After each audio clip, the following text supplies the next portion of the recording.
Bueno, amigos del arte contemporáneo, muchas gracias por estar acá en el canal de nuevo, en esta columna espontánea de crítica de arte.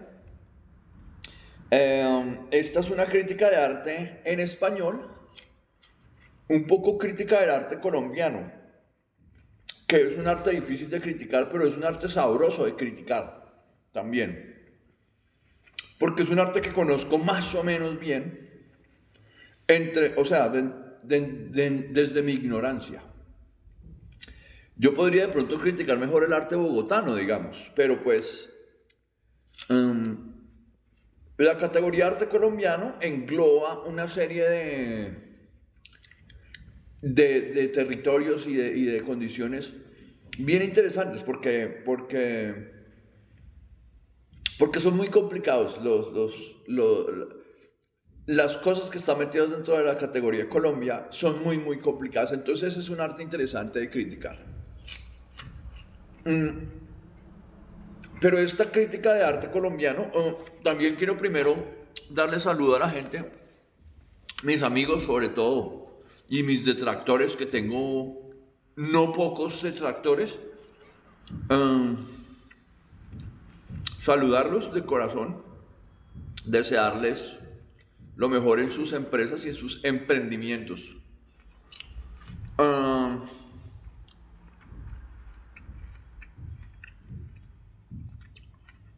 Cordial saludo a mis amigos, que los extraño muchos. Esta crítica de arte viene desde el norte. Yo hace un par de años estoy viviendo exiliado en Europa, en la comodidad absoluta y en el privilegio más impresionante, perdón, en el privilegio más, la comodidad absoluta del privilegio, en una ciudad hermosa y una ciudad amable y una ciudad llena de luz y de futuro y de posibilidades y de gente hermosa y todo eso, es decir, Europa, ¿no? Que es como, no, la triple putería. Entonces, mi crítica viene desde el norte, es una crítica vertical, ¿no? Es una crítica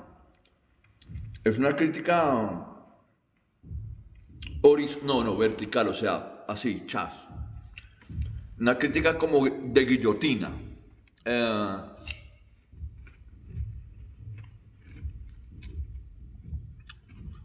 la columna crítica de hoy es sobre un tema que está de moda desde hace aproximadamente 600 años o 500 años, incluso antes. Es un tema clásico de la sociología política,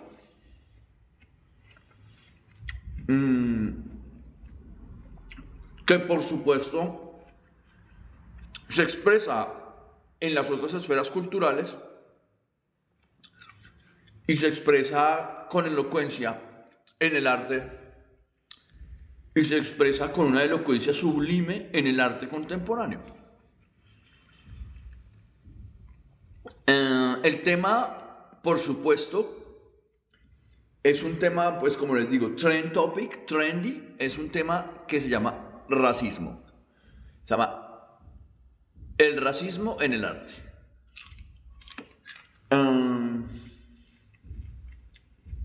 Es un tema complejo.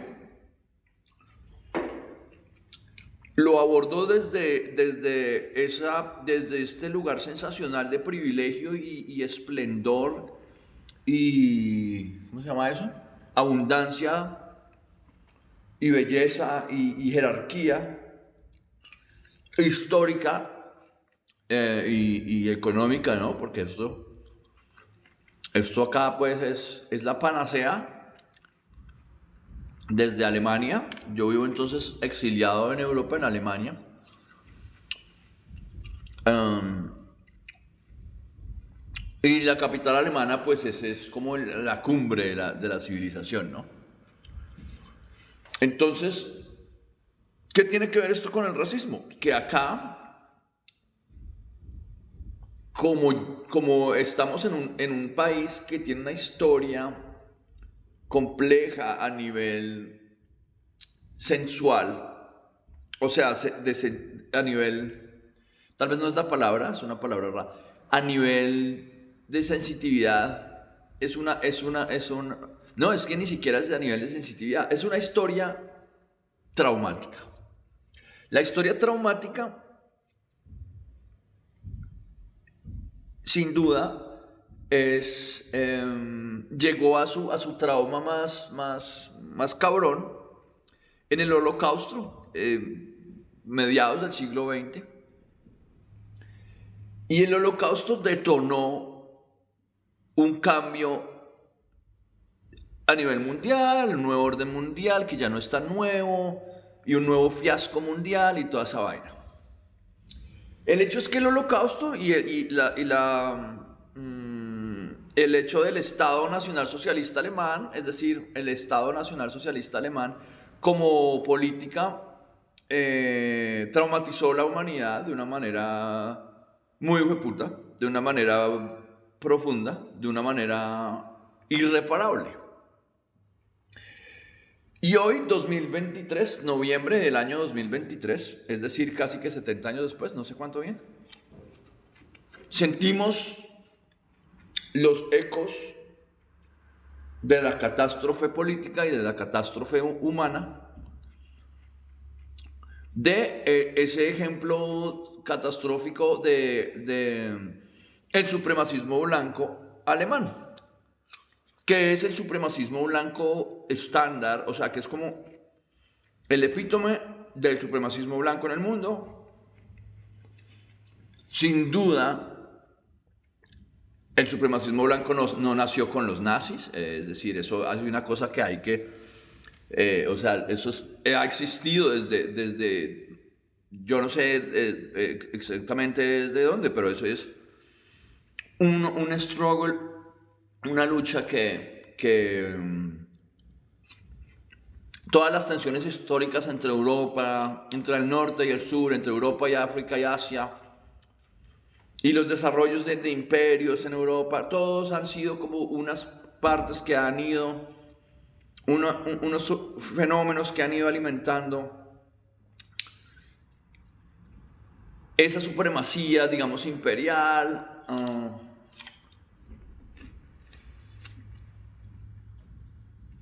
Y bueno, entonces el supremacismo alemán en el siglo XX sentó, digamos,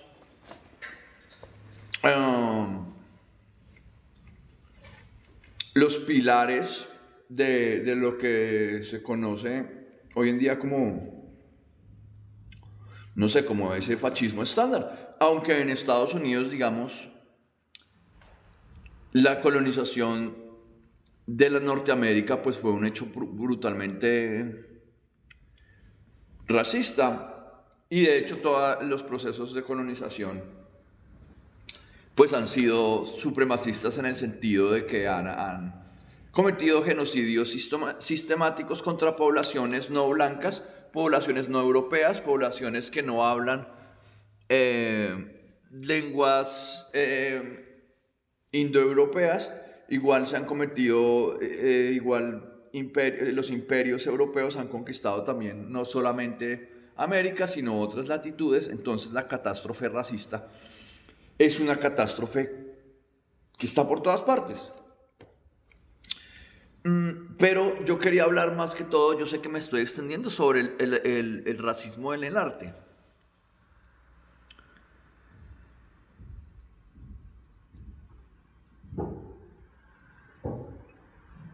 Creo que quiero cerrar esta cápsula crítica introduciendo la noción de primera revolución decolonial colombiana, que fue una cosa que sucedió, como todos lo recordamos bien, hace aproximadamente, o sea, hace más o menos 3 años, exactamente más o menos 3 años, durante el 2020, que se venía cocinando en el reinado de Iván Duque, candidato del Centro Democrático, que era heredero del reinado uribista, de principios del siglo XXI, desde el año 2004 en adelante, cuando el uribismo entra a funcionar y a tener, digamos, como ese protagonismo y ese control institucional que era pues absolutamente o es todavía ejemplo de supremacismo paisa, genocida y paramilitar y bueno, y todas esas cosas que los colombianos más o menos sabemos bien y que se investiga hoy día a día en la Comisión de la Verdad y en esas instancias. Es supremamente deprimente esa historia, esa parte de la historia patria, y es supremamente deprimente también cargar esa cruz a nivel nominativo en mi experiencia personal. Pero digamos que no me lo voy a tomar tan personal ese hecho. Y más bien vemos como entonces la primera revolución, que era lo que yo quería hablar, la primera revolución de colonial colombiana, o la revolución de colonial colombiana que sucedió en el 2020, 2021, 2019, se venía cocinando en el 2019. Yo salí del país en el 2019 en octubre y habían helicópteros sobrevolando Bogotá, a su vez como habían helicópteros mandando gases lacrimógenos según recuerdo las noticias, por Buenaventura mandaban gas lacrimógeno y ponían y rezaban rosarios desde helicópteros en esa exhibición de folclore super catequesis de Estado, ¿no? Porque pues el Estado colombiano es un Estado, ha sido un Estado como un Estado católico romano, muy violento, ¿no? Que eso también es, digamos, parte de la violencia colonial pues, que son lo que heredamos. Mm,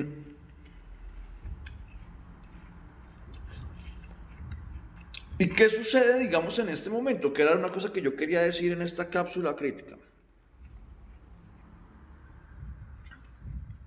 Esa primera revolución de colonial colombiana, que es una revolución que no es solamente colombiana, sino que fue una revolución más o menos global, en donde los monumentos insignes de una etapa histórica supremamente traumática para la humanidad fueron en simultáneo atacados por la población que venía indignada por el asesinato de un africano-americano, señor George Floyd, se llama así, ¿verdad? George Floyd, I don't know, Floyd, el señor George Floyd, o Lloyd, no me acuerdo bien, víctima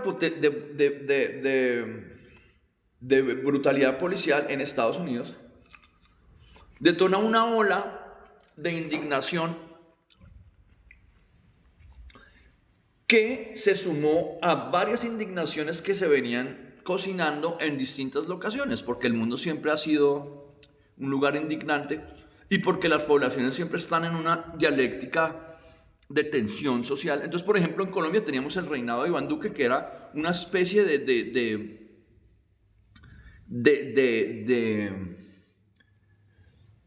como de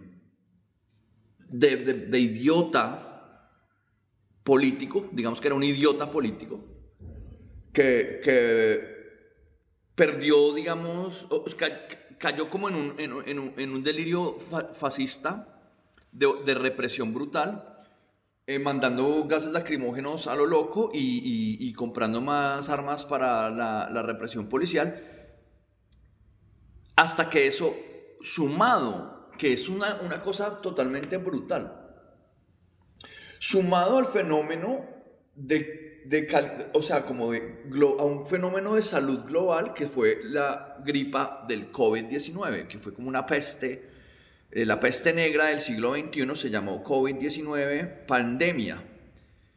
La pandemia detonó, aceleró el proceso y se volvió la chupame el culo, y lo que pasó fue esa revolución de colonial unos levantamientos sociales que tiraron monumentos al piso y que pusieron a las poblaciones que venían oprimidas desde hace muchos años de manera sistemática, las pusieron o sea, las trajeron al frente del problema, y eso es en términos de política, ¿cómo se llama eso?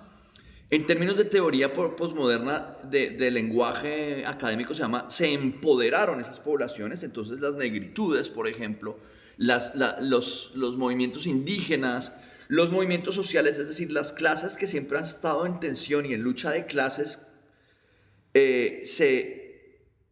se aglutinaron de manera efectiva, tanto así que el uribismo, que era la de extrema derecha colombiana, que siempre han sido con ese marketing supremamente fascista clásico de la lengua de la tercera lengua del imperio, según el libro de Tercera Lengua Imperial de Víctor Klemmerer.